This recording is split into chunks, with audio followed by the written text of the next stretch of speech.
MU Listener, masih bersama saya Iswahyudi Rahmanto di Morning World.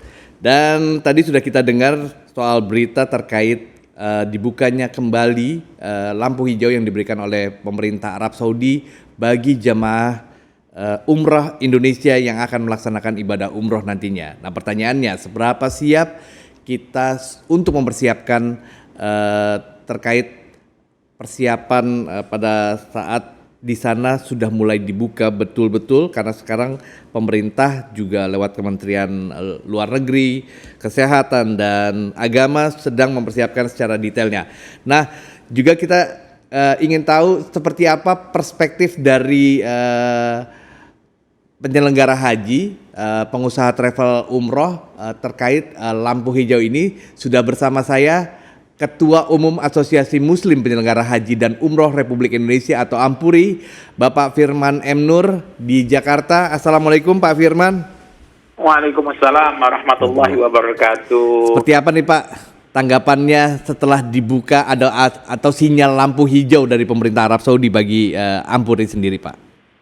Ya, sinyal lampu hijau yang disampaikan langsung oleh Ibu Menlu Retno Marsudi di libur hari Sabtu jam 4 sore sungguh menjadi berita yang sangat menggembirakan.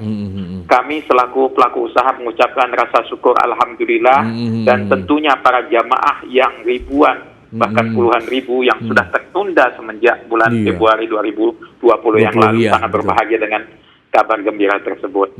Walaupun kabar gembira ini masih dalam sifatan informasi akan segera dibuka. Betul. Karena masih dalam beberapa hal bentuk teknis yang masih dibicarakan. Siap. Agar nanti ketika betul-betul dibuka tidak ada kendala dalam proses perjalanan jamaah dari Indonesia ke Tanah Suci, menunaikan ibadah dan kembali lagi ke tanah air.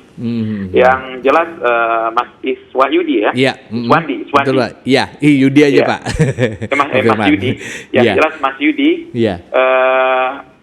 kami selaku asosiasi mencoba membangun komunikasi aktif bersama partner-partner kami di Saudi Arabia, baik dengan Kadin di Mekah atau di Madinah, karena ini kan berhubungan dengan sektor usaha di sana, yang semuanya tentu merasa sangat ingin agar umroh dari Indonesia segera dibuka. Betul. Mas Yudi, Indonesia punya karakteristik tersendiri jamaahnya. Jamaah dasar Indonesia terkenal ada jamaah yang sangat tenang. Bersuara tidak pernah tinggi, murah senyum, kemudian fokus pada ibadah, penggunaan akomodasi tempat mereka tinggal selalu bersih, tidak ada kerusakan. Itu menjadi nilai plus yang disukai oleh para penyelenggara khususnya dari sektor perhotelan di Saudi Arabia. Dan kita juga terkenal sebagai jamaah yang menepati hotel-hotel bintang 5 dan bintang 4 di sekitar Masjidil Haram dan Masjid Nabawi. Jadi ketidakdatangan jamaah asal Indonesia sangat dirindukan ya Pak ya. Ini betul menyebabkan banyak hotel yang belum beroperasi. Karena mereka tidak yakin dengan okupansi mereka akan terpenuhi jika jamaah dasar Indonesia belum bisa berangkat. Jadi komunikasi ini selalu kami bangun dan mereka juga berusaha aktif untuk melakukan lobby-lobby di Saudi Arabia agar bisa diberi kesempatan. Di samping juga kami juga mencari informasi tentang apa sih prosedur-prosedur yang mereka lakukan terhadap beberapa negara yang sudah berangkat ke Tanah Suci saat ini. Kami mendengar banyak hal yang sangat memudahkan, sangat baik. Pertama adalah vaksinasi itu menjadi syarat utama dan itu menjadi standar agar para jamaah itu nanti pada saat memang sudah terbukti dengan barcode yang sudah bisa datang dari negaranya, kemudian tiba di Saudi, barcode vaksinnya bisa dibaca dengan baik, kemudian bukti PCR-nya bisa di-approve oleh mereka, jamaah tersebut tidak perlu karantina, Mas Yudi. Bisa langsung menuju Mekah atau menuju Madinah, bisa langsung umroh jika ke Mekah. Ini kan berbeda, Mas Yudi, ketika umroh dilakukan masa uji coba November tahun lalu, yang Indonesia diberi kesempatan pada saat itu pertama kan, sekitar November sampai Februari sebelum kita disuspend. Semua jamaah siapapun yang tiba dari manapun ketika tiba di Saudi harus karantina 3 hari, kemudian di PCR terlebih dahulu. Sekarang ini hal kabar gembira dan sangat memudahkan. Selama vaksinasinya mereka bisa akses, mereka cek benar valid, kemudian PCR negatif, mereka diizinkan untuk melaksanakan ibadah umrah langsung. Nah, ini menjadi kendala teknis yang kami kira, Mas Yudi. Ini kendala teknis yang harus kita selesaikan. Siap. Karena informasinya, barcode kita, PCR kita belum bisa dibaca dengan baik di Saudi Arabia. Oke. Vaksin ya, barcode vaksin maksudnya ya. Itu belum bisa. Jadi berharap dalam beberapa hari ini jika ini kendala teknis bisa diselesaikan, tentu lampu hijau itu betul-betul dimulai dengan pergerakan jamaah yang sudah tertunda ini harus kita berangkatkan segera. Ya. Nah, Pak Firman, bisa dibilang kan hampir 1 tahun lebih bisa dibilang kayak gitu anggota Ampuri. Hampir 2 tahun lah bisa bahkan dia. Hampir 2 tahun anggota Ampuri ini. Sudah 2 tahun nggak berangkat. Iya. Anggota Ampuri tidak bisa melakukan bisnis lah atau memberangkatkan jamaah Indonesia ke Arab Saudi. Bisa dibilang sekarang terbuka, tapi kan bisa dibilang kemarin cukup terpukul dengan tidak adanya keberangkatan, kemudian tidak bisa ke tempat lain.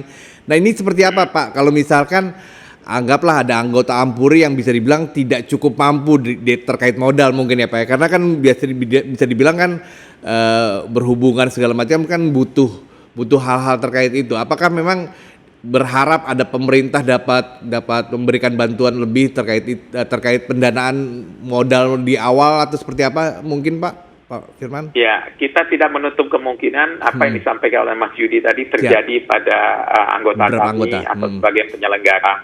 Tentu pandemi ini dengan zero income hampir 2 tahun, kemudian hampir semua sektor usaha juga terdampak. Tentu kami tidak bisa mengklaim bahwa kami semuanya survive, aman, sehat. Mungkin aja terjadi, walaupun secara data kami tidak memilikinya. Karena gini yang menarik Mas Yudi, kami ini asosiasi profesi penyelenggara, tentu di antara kami juga bersaing. Jadi beberapa hal yang sifatnya sensitif juga tidak bisa terekspos oleh asosiasi. Tapi kami sebagai asosiasi punya kewajiban moral untuk memastikan ketika nanti umroh dibuka, anggota-anggota kami juga punya kemampuan untuk kembali bergerak melayani jamaah.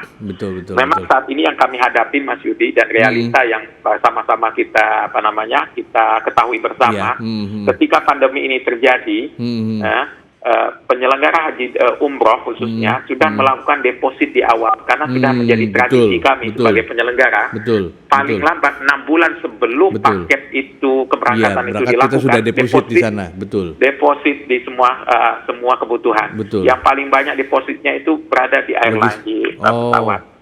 Dan Mas Yudi juga ketahui berapa airline sangat terdampak. Bahkan berapa bulan yang lalu national carrier kita sempat banyak pembicaraan di antara masyarakat dengan status kondisi mereka, keuangan mereka. Sedangkan dana-dana dari kami juga banyak di mereka.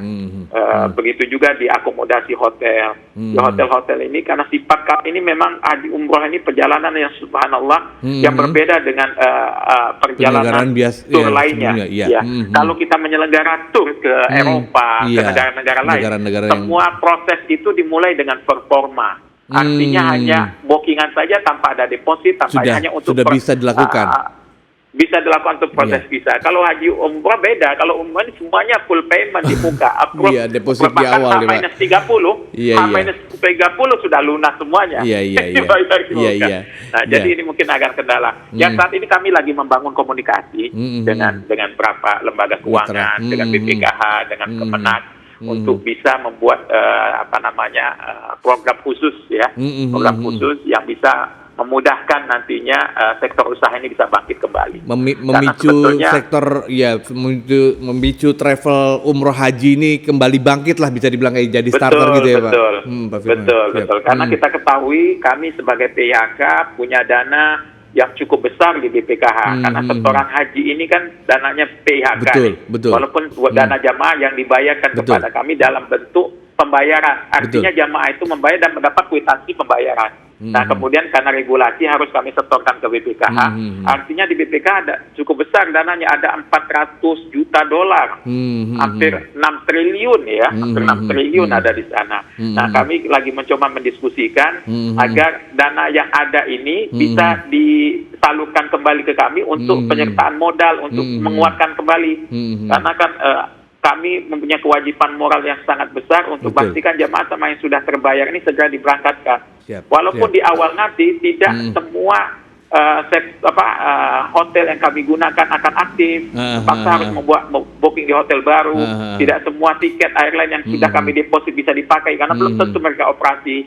Nah, itu juga menjadi perlu sekali penyertaan modal. Insya Allah keberpihakan pemerintah, BPK dan lain sebagainya kepada sektor usaha ini, karena Mas Yudi, sektor usaha haji dan umroh adalah satu-satunya sektor usaha yang hanya dimiliki oleh umat Islam. Karena Undang-Undang PAU nomor 8 2019 menyatakan hanya penyelenggara Muslim, WNI dan Muslim yang bisa menyelenggarakan haji dan umroh. Jadi ini keberpihakan kepada umat tentunya. Jadi Mas Yudi, kalau kita bicara dari ekosistem bisnis, haji dan umroh, kita tidak hanya bicara tentang travel. Kita bicara tentang keluarga di dalamnya, masyarakat di dalamnya, kiai yang selama ini mensuplai jamaah, pondok pesantren. Sebetulnya ekosistem besar. Dan kebutuhan ini kan bukan hanya kebutuhan keberangkatan perjalanan, ada kebutuhan perlengkapan, baju koko, koper, ekonominya besar sekali untuk umat. Nah, kita berharap juga keberpihakan itu sehingga nanti ketika dibuka, subhanallah, kita punya kemampuan bersama, jamaah yang tertunda bisa diberangkatkan sebagaimana haknya. Nah, kalau itu kan bisa dibilang dari kacamatanya pengusaha travel, Pak. Kalau misalkan dari sisi jamaah, nanti kita berharap juga tidak dibebankan berlebih ya. Bisa dibilang sekarang apa yang diharapkan untuk bisa mampu meringankan jamaah mungkin pada saat PCR atau tes kesehatan yang bisa dibilang menjadi syarat pada saat ini untuk bisa melakukan perjalanan ibadah umroh. Izin Pak Firman. Iya. Mengenai standar harga referensi umroh sebelum pandemi itu sudah ditentukan 20 juta. Siap. Betul. Dan ketika masa uji coba di bulan November ada perbaikan meningkat menjadi 26 juta. Siap. Itu bukan hanya faktor faktor tambahan pelayanan dan sebagainya. Ada faktor peningkatan pajak di Saudi yang sebesar 15%. Itu juga menyebabkan penyesuaian biaya. Nah, ketika sekarang ini akan dibuka, pertama tadi saya mulai dengan informasi bahwasanya Saudi tidak memberlakukan karantina. Asal punya bukti lengkap tentang vaksinasinya sudah dilakukan. Jika diperlukan booster juga booster, artinya barcode-nya bisa dibaca oleh mereka dengan PCR. Jadi tidak akan banyak perubahan dari sektor penyesuaian biaya, karena karantina di Saudi juga sudah dihilangkan. Nah, yang menjadi kendala di kita adalah biaya-biaya yang timbul sebetulnya penyesuaiannya dari akupansi kamar maksimal berdua sekamar, bus transportasinya 50% dari kapasitas, gitu. Itu saja. Nah, sekarang kami dalam negosiasi sebetulnya berdiskusi dengan pemerintah. Umroh ini kan satu-satunya perjalanan yang dimonitor penuh oleh otoritas terkait. Di tanah air, sebagaimana beberapa sumber berita di diskusi-diskusi publik dari Pak Dirjen bersama di media-media, beliau menyatakan akan dibuat pengaturan khusus agar zero accident, artinya tidak terjadi satupun jamaah yang positif COVID nanti ketika berangkat ke tanah suci. Karena ini akan menjadi gambaran kesiapan kita dalam penanggulangan COVID di tanah air di mata internasional. Begitu kan? Betul. Artinya Mas Yudi, kontrol ini dari sebelum keberangkatan sudah diatur sedemikian rupa. Ada aplikasi yang mengontrol, ada report yang dilakukan, kewajiban kami detail, bagaimana mereka harus dipastikan tidak terkontaminasi, tidak terefek COVID dari yang lain. Dalam perjalanannya juga mereka juga didetail, diperhatikan. Sampai di Saudi ada aplikasi khusus untuk monitoring mereka, kegiatan mereka termonitor dari aplikasi Intamarna, ya kan? Dan detail sekali. Pulang nanti mereka harus juga PCR. Nah, ada satu hal yang mungkin akan membuat penyesuaian biaya yang cukup tinggi, yaitu karantina ketika pulang sampai di tanah air, karena dianggap sebagaimana perjalanan pulang dari luar negeri. Nah, ini yang kami harapkan, ada pengecualian, Mas Yudi, terhadap jamaah yang pulang dari Saudi Arabia setelah pulang melakukan umrah khususnya.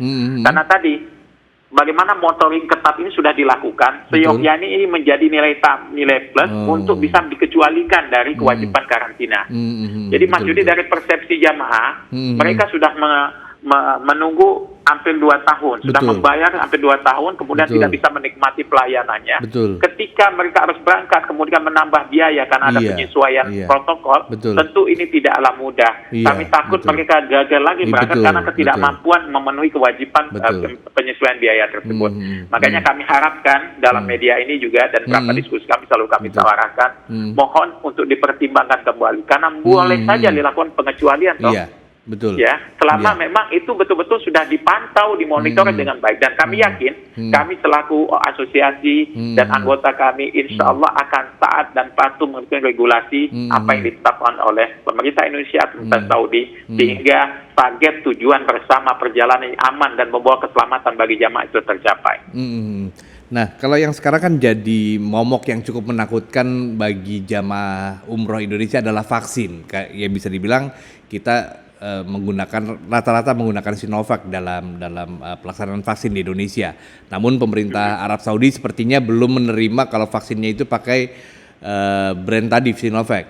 Nah, seperti apa? Mereka sudah menerima, Mas Yudi. Sudah terima ya, Pak ya? Pernyataan terakhir dari Dr. Endang Jumali selaku konjen konsul konsul haji kita di Jeddah menyampaikan dalam berapa kesempatan, berapa diskusi bersama Ampuri. Diterima, namun memang ada persyaratan tambahan, ada vaksin ketiga booster.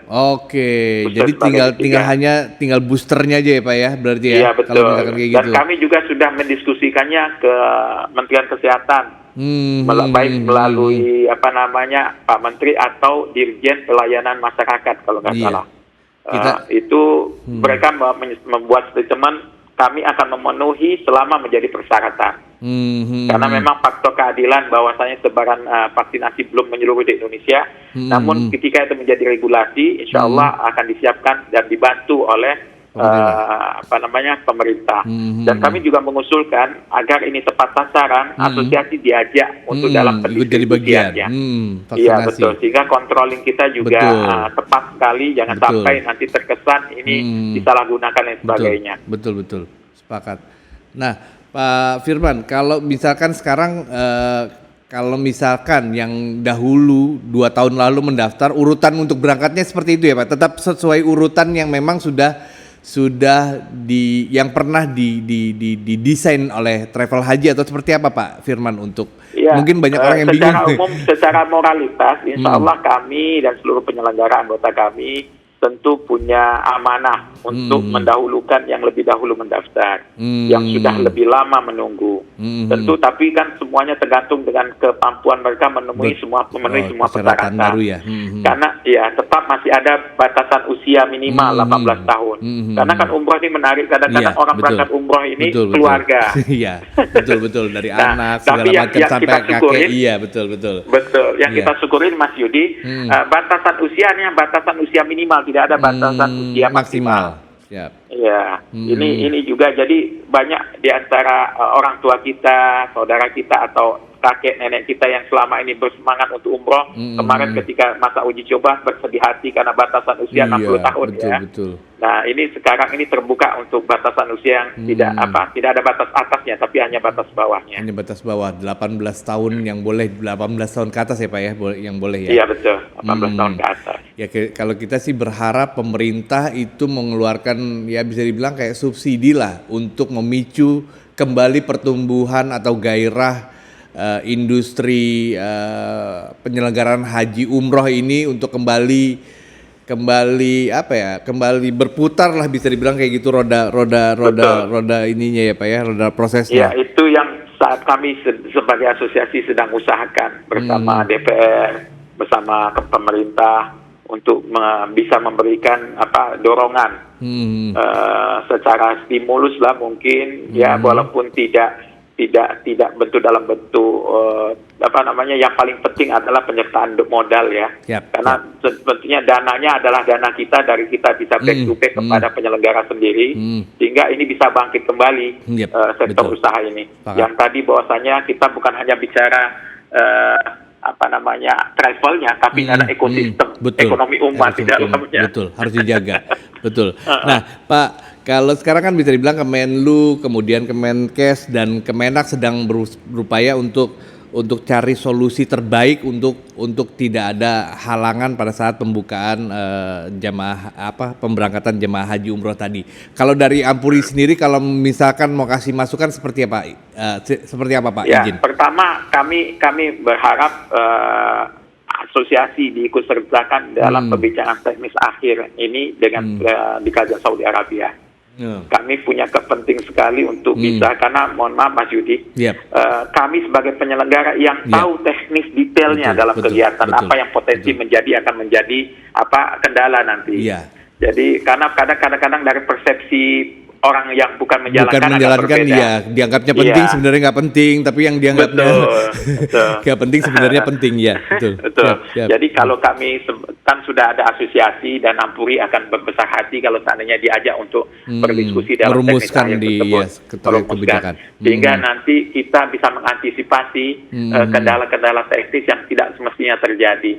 Karena kita yang sangat memahami tentang kondisi itu dan tentu akan bisa mengusulkan beberapa hal-hal yang sifatnya solutif tentunya dari prosedur yang ingin dijalankan. Siap. Pak Firman M. Nur, terima kasih atas urun rembuknya, dan kita berharap industri dari penyelenggara haji umroh Indonesia kembali bisa hidup, bisa bangkit, dan kembali bisa beraktivitas seperti pada masa normal, dan kembali bisa menjadi bagian dari ekosistem umat nantinya. Terima kasih Pak Firman. Terima kasih atas banyak waktunya. Doa dan kesempatannya juga Mas Yudi untuk sama-sama Pak Firman. Terima kasih.